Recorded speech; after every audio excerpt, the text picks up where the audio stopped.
At yun mga guys, magandang araw sa inyo. Nagtatato na naman po ulit ako ngayon. At yung ginagawa ko ay yung full sleeve project na colored portrait tattoo. At ngayon mga guys, dito naman yung gagawin namin. Saka dito. At yung nilagay ko guys ay pocket watch dito sa taas. So ito din kasi yung request ng client ko. Kaya ito yung ginawa namin. At kung mapapansin nyo dito, yung una nating tattoo na nilagay, halos magaling na talaga. Tapos yung pangalawa, eto siya guys, namamalat na po. Ilang araw pa lang to, wala pa tong 1 week, pero ang bilis talaga mag-heal ng balat ng kliyente ko.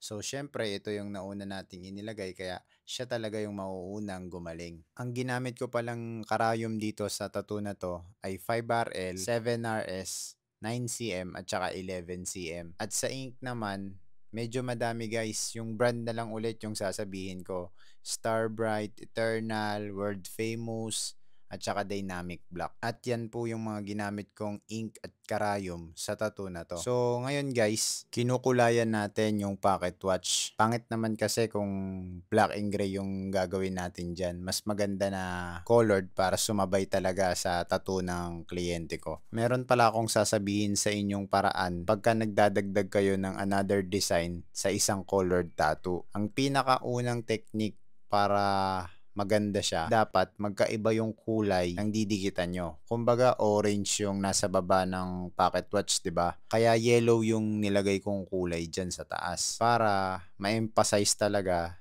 yung design na nilagay ko. Isipin mo kung kulay pula yan or orange, hindi siya masyadong mahalata. Mas maganda na iba yung kulay niya para mas madali siyang ma-recognize at para mabigyan ng buhay yung tattoo na ginagawa mo. Natapos na pala tayo dun sa pocket watch na una nating dinagdag. So dito sa baba naman guys, kinontinue ko lang yung parang mga dahon at kinulayan ko na lang din ng kakulay ng dahon na una nating nilagay. At ang mahirap dito guys, yung sinabi ko na nung nakaraang video ko na wala talagang exact plan yung client ko sa full sleeve tattoo niya.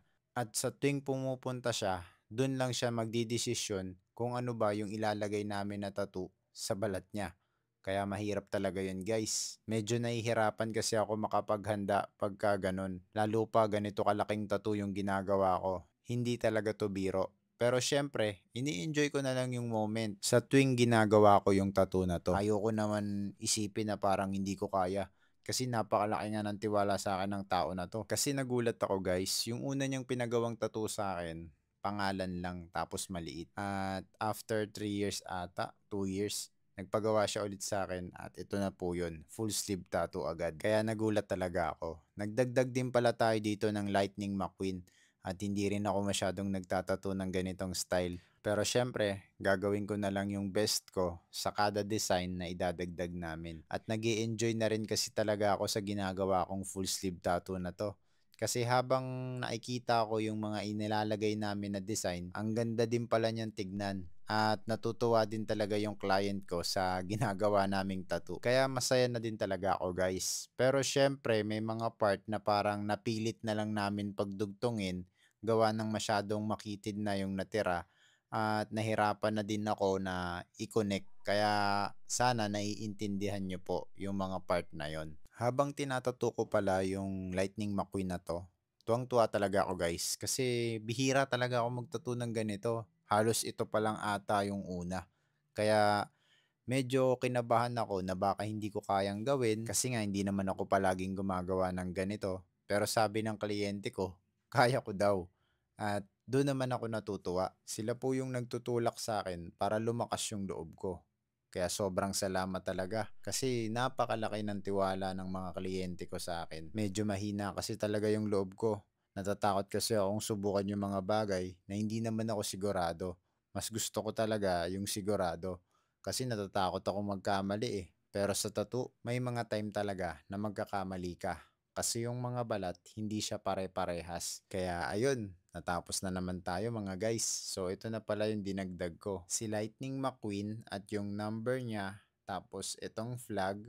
At sa taas naman po ay itong pocket watch. Sana po nagustuhan niyo yung video na to. At kung okay lang, like at follow naman po ng Facebook page ko. Kasi marami pa po akong i-upload na tattoo videos at sasabihin ng mga tips na sa tingin ko makakatulong talaga sa mga nag-uumpisa palang magtattoo. Kaya ayun mga guys, hanggang dito na lang muna. Sa susunod ulit, maraming salamat. Bye!